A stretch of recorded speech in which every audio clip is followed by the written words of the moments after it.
welcome back to Power Rankings, Season 20, Week 2, with me and Fruitman. Yeah, let's go! What's up? I'll just do that every time.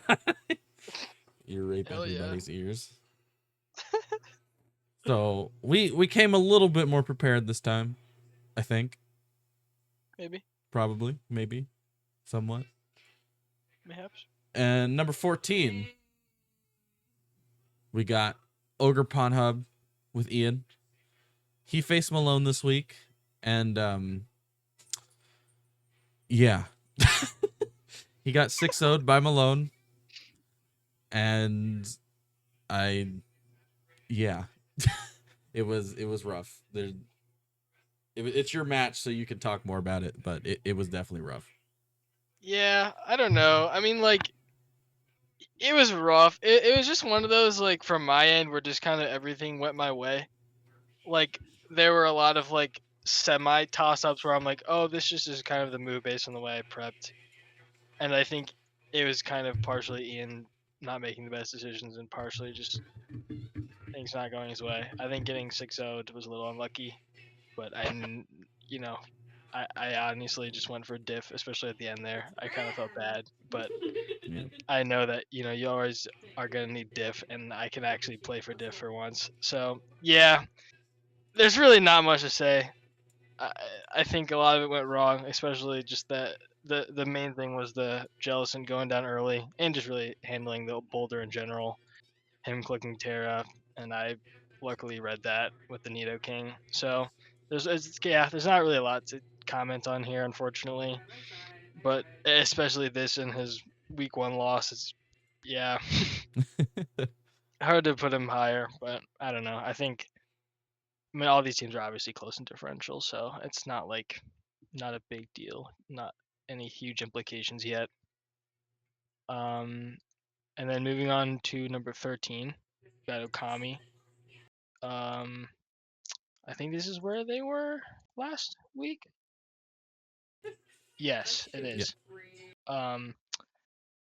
Yeah. Another battle. This time they had a tough opponent. Quinn's obviously a good team. I mean, what do you want me to say about this one? This was a really fun watch. There were a lot of turns. That would probably be the number one way to describe this battle. But like, it was a respectable fight. Obviously, like, you can't just put a 100-turn battle loss over a pretty, like, dominant 6-0 loss. It was pretty clear that Quinn was in a good position. Quinn was in a good position to win this the whole time. But yeah, was this Okami's co-coach, by the way? It was, right? No, this was actually Okami playing. Oh, was it their co-coach last week? Yeah, it was their co-coach last week. He faced Shadow. Okay. Yeah. Yeah, I didn't recognize the Showdown name, so I knew that one of them was the co-coach, and one of them wasn't. But considering this is their first 2 battles in ASL proper, doesn't really matter that much. Still them, our first vision of them. But yeah, I don't know. I don't have a lot else to say. The Zamazenta set was, like, interesting, but you can't get past the Maractus. Yeah, it was very rough. He could not break that Maractus. I forgot what his full 6 were, but I feel like what he could use to break the Maractus probably went down. Yeah, earlier. It was Beetle and Entei. As soon as they went down, Maractus was actually just free. Yeah, it was very rough. But moving on to Flash, he faced Godbear this week, and I literally just watched this replay and don't remember what fucking happened. I remember what happened. King Gambit was a monster in the early game. That's what happened. And wrong game? Question mark? Wasn't this? Didn't he face? What do you mean wrong game? Flash? Flash faced Godbear, didn't he? No. Who did he face? He faced who? Did he? Who? Yes. Hold on. Handy faced Flash. Oh. Or Handy faced Godbear. Wait a minute.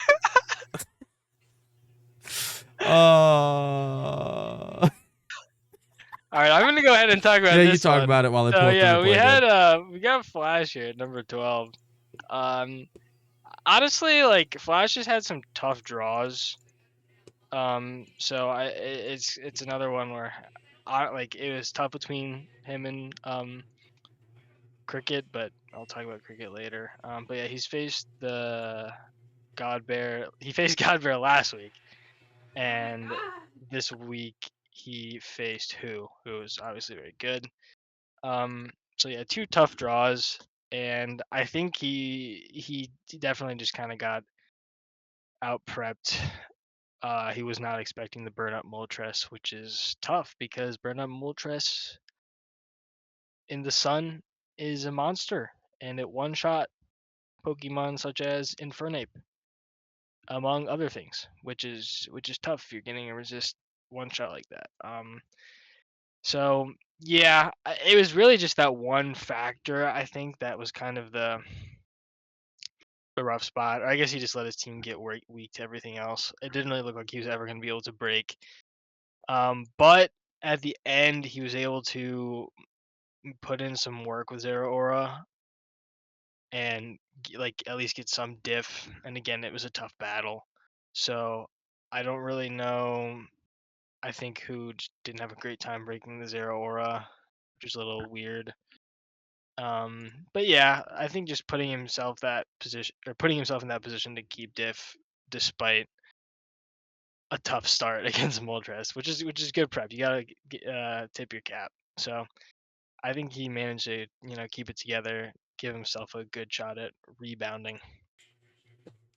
Yeah, so I just went and quickly watched that replay. I don't know Good job. why I thought he faced Godbear. It was Probably last because week. that was the last replay I watched, and I thought it was Flash.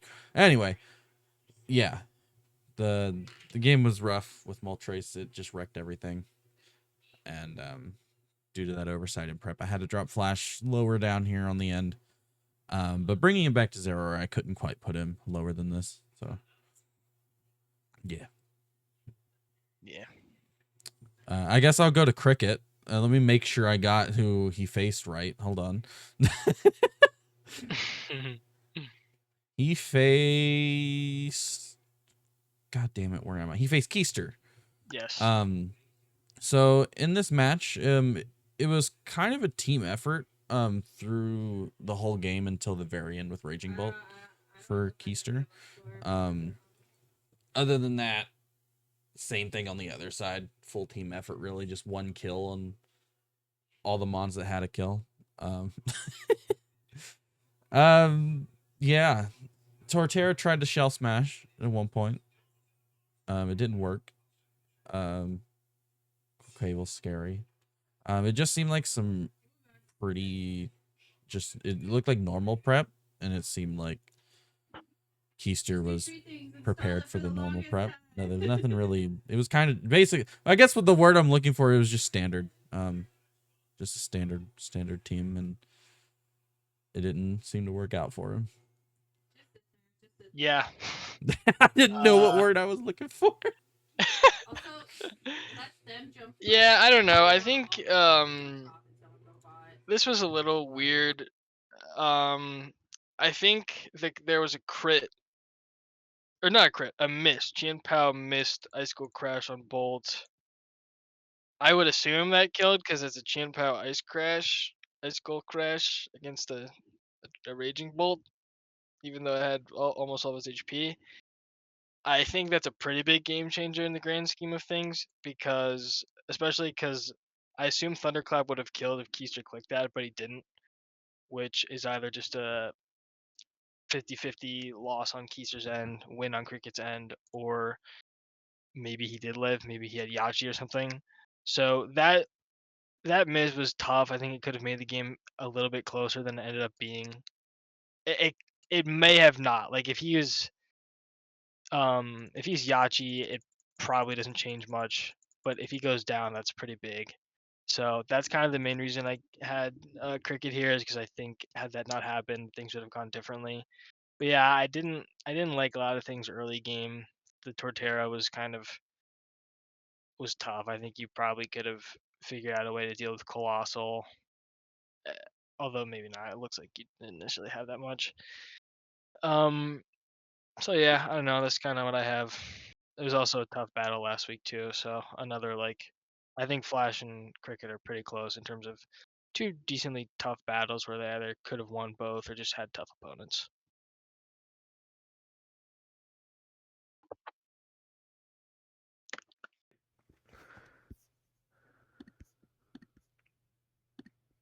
Okay, you can start with. Are we on Keister? We're on Keister, right? Yeah.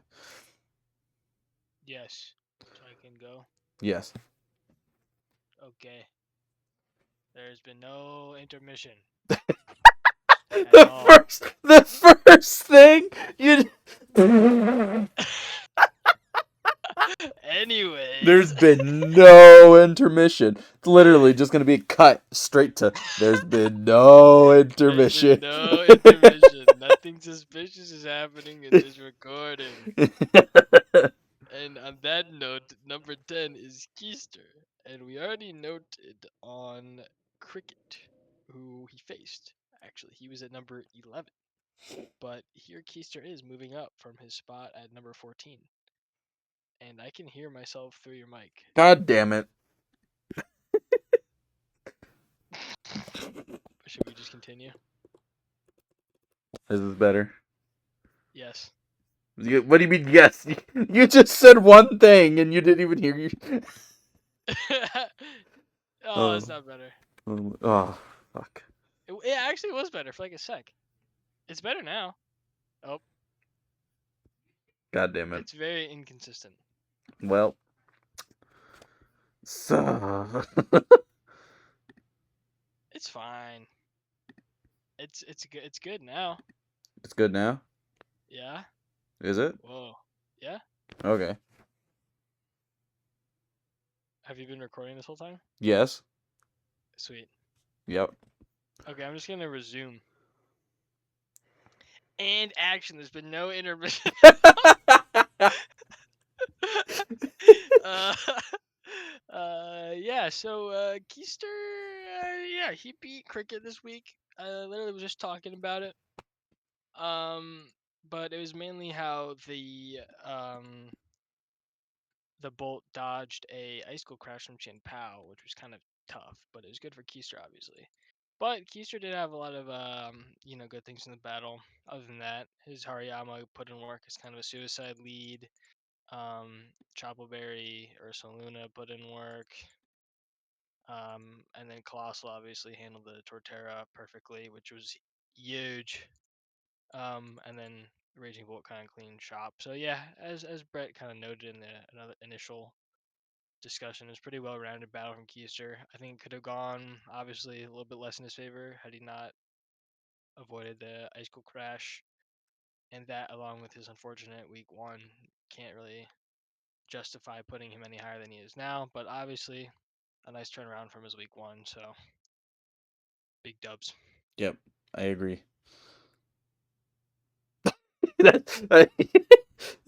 Yeah, I don't really have anything left to say here. We kind of talked about everything since they were back to back here. So, moving on to the Meteor Beam Cadets, which is Handy. Is it Handy Manny? It's Handy. This is the one that faced Godbear. This is the one I was thinking of. I have him down here at number 9 because basically right at the beginning of the battle, he lost his Zapdos to King Gambit, and I really feel like losing that Zapdos kind of shot himself in the foot very early because I feel like it was kind of pivotal to his defense there. Yeah, and then it all just kind of went downhill. Yeah, I think these were two pretty close spots. Really, all three of these kind of were, but Keister, especially after week one, hard to justify. But yeah, Handy this week it was just tough. It really looked like he never really had any control. Obviously, the King Gambit at the beginning was not ideal, not very good. Um, and I'm just gonna talk about these two together because we have them together, so it kind of makes sense. Um, But yeah, I mean, Brett kind of talked about that one anyways. Godbear just was pretty much in control the whole time, and then he terrored on Reggie Draco, which is scary, and there was nothing Handy could do at that point. And I do have Shadow behind him. I think this is close. But I think both of these guys just look pretty outclassed this week. Which was kind of the main issue. Shadow, what happened in that battle? Lost his toe scroll early. Yep. Clefable kind of got bodied. Yeah, he just wasn't able to really make any progress. Hunky's been using that Ting Lu to be annoying. I think he tried to do that against Brad, but Brad handled it a bit better. And Shadow just wasn't able to do anything because of his defensive team, which kind of makes sense. He was not able to get out his Lycanroc and put in work. He also dodged. Revavroom got a little robbed, missed Gunk Shot, which I think probably would have made this battle even shorter. Yep. I don't know if differential would have mattered too much. Maybe one extra. But yeah, like I don't know. I feel like there's not a lot to add here. These are very similar coaches right now in terms of how they started the season. I also I don't like Shadow's win week 1 that much. Like it was he won, so like good for him. But I don't know if it was the toughest battle. So I think that was probably why I had him a little bit lower. But Yeah, yeah, I mean, I kind of. I have Shadow here at 8, because, well, uh, I was literally thinking about this the entire time you were talking, and then now it's leaving me. This is why I'm a professional. But yeah, he brought a very defensive team for this match. Like, let's see, Terapagos, Vaporeon, Clefable, Toadscroll utility, but kind of in the same boat. Yeah, everything that he had for like defense, it just got broken really easy. It didn't seem like he had very good defense, even though he brought mostly defense. But I feel like that was mostly on Hunky for preparing very well for that. But yeah, he just couldn't get any footing whatsoever, and it was upsetting to see. Yes. Yes. So since we talked about those together, whose turn is it? I think we'll go with yours because I Okay. had 9-8. You take 8-7. Okay. So wait, I just talked about 8, right? Yes. No, Okay. 7. All right. My Malone's here. That's Melone. He's my co-host. He 6-0'd Ian. Bren. What? Oh. What? Bren. Get it? No. Like the talking dog Ben. But who's Ben? You don't know the talking dog Ben? No, I don't know who Ben is. That's unbelievable. Who's Ben? Oh, this thing. Oh, He goes Bren. yes, I know who that is. It's like Talking Tom, but it's like the dog. Yeah, right. Yeah. Yeah, Sorry. yeah. Continue. What? I I forget. was just saying yes in his voice, and I had to explain. Otherwise, it sounded a little weird. Yeah. Anyways. I forget how old I am sometimes. I still think I'm a young lad. Yes. Dude, Talk about have my you dad. you know the movie Cloudy with a Chance of Meatballs? Yeah. The second one? I don't remember what happened in the second one. Oh, Whatever that so there is. was this stick of butter in the movie, Uh-huh. and all it said was butter. Exactly like that. Butter. Mhm. And that's what that reminds me of, the Ben. But Bren. butter.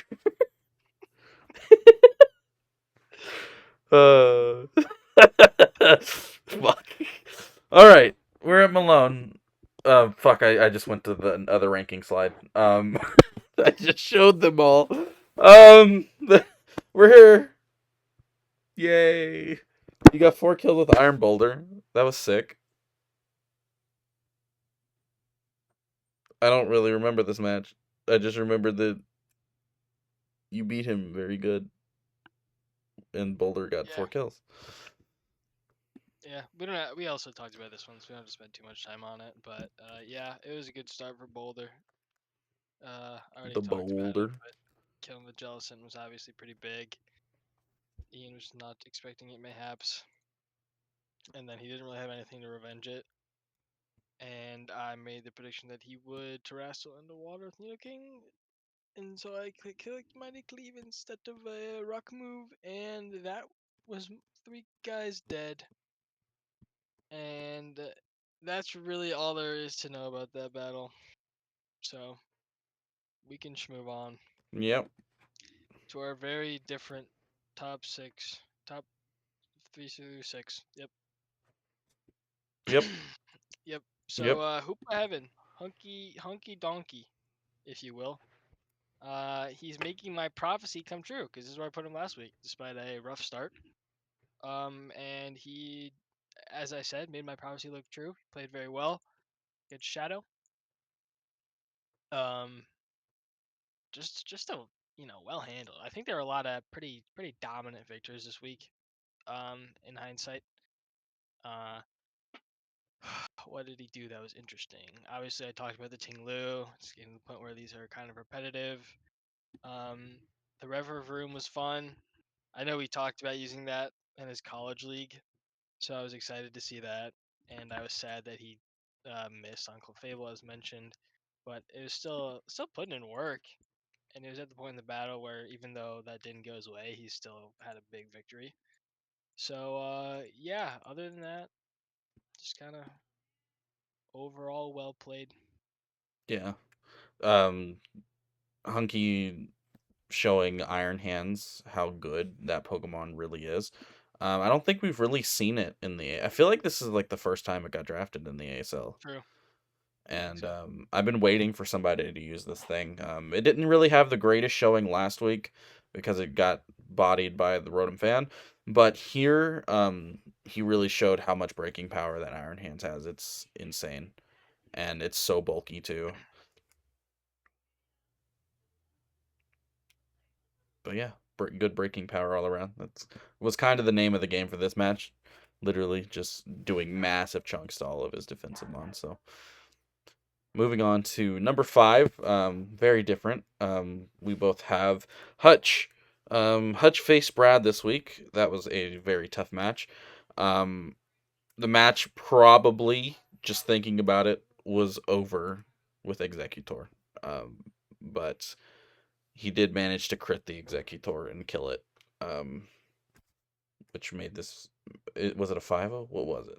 I think it was a 4-0. It was a 4-0. Yeah, it made him get a couple differential points more, but um, yeah, it was not a very good match. A very dominant win for Brad, unfortunately. Yes, I don't really have a lot to add. You said it. Um, I mean, it is worth noting just because we still have him at 5, and a lot of these one-on-one teams are close. I think maybe 8 through 10 are close, and then these two are close in my opinion. Um, Punky and Hutch, and this is mainly just because he faced Brad, because he did get kind of mollywopped this week, if you will. Yep. And also it's a little biased because I know Hutch is a good battle and he'll recover, but so is Hunky. Um, but yeah, I think just because it's Brad, that's unfortunately for Hunky lessens the blow. Um, but yeah, I think they're pretty interchangeable. It was a tough one for Hutch this week. Moving on to number 4, we both got the Chicago Phalanx, God Bear. This is also the start of the 2-0 teams, so pretty good amount of 2-0 teams still. Um, and honestly, like all these teams won pretty handily this week, I think, to be honest. So as I mentioned earlier about a lot of these games being dominant. Like these are all like objectively, in my opinion, like pretty close. Even though I didn't have the hardest time differentiating. But like I feel bad because like he's 2-0, and especially this week, he played. Godbear played very well. Um, we've already talked about all these, but Godbear put in a lot of work early with King Gambit. Um, Handy may not have handled it the best. I just don't know if his team was really set up well. I don't know why he didn't bring in the Machoke, to be honest. Does Machoke just die? To King I Gambit? don't know. Yeah, when Handy brought in, Handy had Machoke and he just didn't bring it against Godbear's King Gambit. I'd have to calc it. Which I'm not sure. you would think that that's I a mean, counter, he right? should be At least faster. something. Yeah, like at least if it has full HP going in against a King Gambit, you think. But maybe he just thought it wasn't like it gets switched in on easy. So I don't know. But yeah, I'm just at this point just being a little nitpicky. Um, but yeah, Godbear just played well. Like he put himself in a great position early on. Obviously, we talked about it. I feel like there's not a lot to say. Yeah. And again, big Reggie Draco moment. Yep. Going back to King Gambit, in that match, just reading, I think it was in the match spoilers after. I feel like there was a possibility King Gambit could have got another kill, but he didn't hit Sucker Punch. I think that's what happened. I don't remember. I don't know. I feel like I read that. Do I have the patience to go back Investigating. and look right now? Not particularly. So, we're gonna move on to number 3 with the Yeah, it must have been like a 50-50 yeah that he lost because he didn't click it. yeah But yeah. because like potential sub and shenanigans. Yeah. Yeah, but moving on to number 3 with Quinn. Maractus. That was the name of this game. Literally ran out of PP. No, there we go. Sure. Literally ran out of PP on Maractus. Sorry. Never heard that before. Every time I say PP, I get a little giggly. But fuck. But yeah, literally ran out of PP on Maractus. Yeah, I mean that's really all you need to say. You said that like 5 times. Yeah, literally ran out of PP. Literally ran out of PP. Yeah, I think it was like a 90 something turn match. It was fucking wild, but Maractus won Mon of the Week for this. And I think it was well deserved because damn, it's 1 point. Chat. This guy literally ran out of PP, dude. Chat. Yeah. I don't know. There's not a lot else to say. I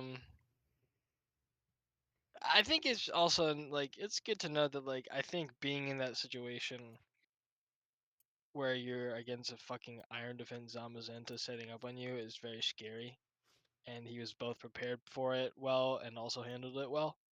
So that was by no means easy task, and just watching the battle, like Quinn was dominant, like the dominant coach the whole time. So that's pretty impressive in my opinion. And as I said with Godbear, it's tough that you're 2-0 and had pretty good battles to start your season, and you're only third. But I think really, like, again, it's early in the season. These top 4 spots don't really matter. So, yeah. Yeah. Numero dos. So we can just kind of open the floor now. I can start, but obviously we have differing opinions, kind of.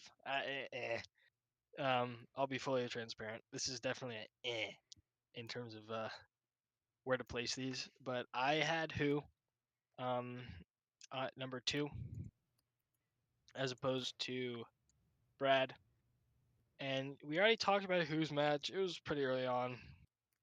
Um, so the main thing you need to know is burn up Moltres in the sun too.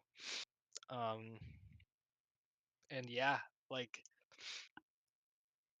that who just he prepped really well again. He executed well again. It's really That's really all you need to know. He brought in Ninetales. He had Healing Wish on it. Did he have Healing Wish week 1? I don't I feel like remember. someone had Healing Wish week 1, so maybe that's the thing that he does. But it's worked out pretty well. And he's obviously got 5 kills with the Moltres. I think the main reason that I had him at number 2, even though he has better differential, is just the ending. It's probably more on his prep, to be honest, but he was quite vulnerable to that Zero Aura. Like, it ended up not looking super easy. Like, he wasn't gonna lose, obviously. But I think depending on the Zero Aura set and what else could have happened, it could have been worse. Does Zero Aura get a fire move? Because I feel like it does. If I Fire remember punch, correctly. maybe. Yeah. If Or he had blaze that, kick. Maybe it's blaze kick. that sounds right. Because at the end against the Fortress, if he had Blaze Kick, honestly, the Zero Aura, I don't know. Well, it's not really worth reading into it too much, but I think just that shakiness at the end was a little off-putting for me. But yeah, like, there's no point in nitpicking too much. 2 pretty dominant victories still. Yep. I think I've pretty much talked about Brad completely whenever I was talking about Hutch's match, but like I said before, I'll just rehash this real quick. I feel like that match most likely was over with the Executor until it got crit. And then yeah, he even with that happening, he still had the tools to make that win, and it didn't seem like it phased Brad very much when he lost that Executor. And then moving on to why I have who here at number 1. Yeah, I do agree that it did get a little bit shaky there in the end of the match, but he did seem to he had counter on the Fortress, which I don't know if we saw the Yeah, if item it that lived, Fortress had. then it dies. Or if it's Aka, yeah. Yeah, he could have had Akaberry and then countered the Zero Aura. I feel like that might have been what was going to happen there because I don't think we saw the item on the Fortress. I don't remember seeing leftovers. It's probably Aka. But yeah, it seemed like he was prepared for the Zero Aura. I think I'd have to ask who himself, but I don't think the counter was there on accident, and hitting it there seemed like that's probably what it was for. But yeah, it was still a strong showing from Who, and because he didn't really lose tempo from the weeks from last week, I decided to keep him here at number 1. Yeah, that's kind of, I feel like that's kind of all we gotta say. They're both very good battlers, have had very good starts, and that's all there is to it. We talked about their battles, you know. Yeah. I mean, I've kind of already said why I put Brad above. Just because yeah, like, Brett literally said everything. Brad just handled that. He prepped really well. He handled getting fucked over a little bit really well, although he was already in a good spot. So that's kind of all there is to it. Will they lose this week? That's the real question. Maybe. You never know. Could get Dark They Pulse don't flinch face each twice. other, so they might both win. That's still possible. I mean, if they did face each other, they could both lose. They would just like both have to not show up for their match, and Yeah. then they both lose. True. I think actually all of the undefeated teams don't play against each other, so there could theoretically be 3 or 4 undefeated teams after 3 weeks, which Yep. I feel like is pretty uncommon. I feel like the last couple seasons it's only been like a handful. Yeah, it only took Maybe like 1 or 2. 2-3 weeks for there to only be 1 or 2 undefeated teams. Yeah, sounds Yeah. about right. But the odds that they all do it again this week is probably low. Probably. They've all been pretty good. So we'll find out next week. Yep. All right. This has been me and Malone Yes. with the power rankings for season Right. 2, week 1. Wait, what? Season 20, week 2. There we go. Yep. I don't know what's happening. Aneurysm. Bye. Bye.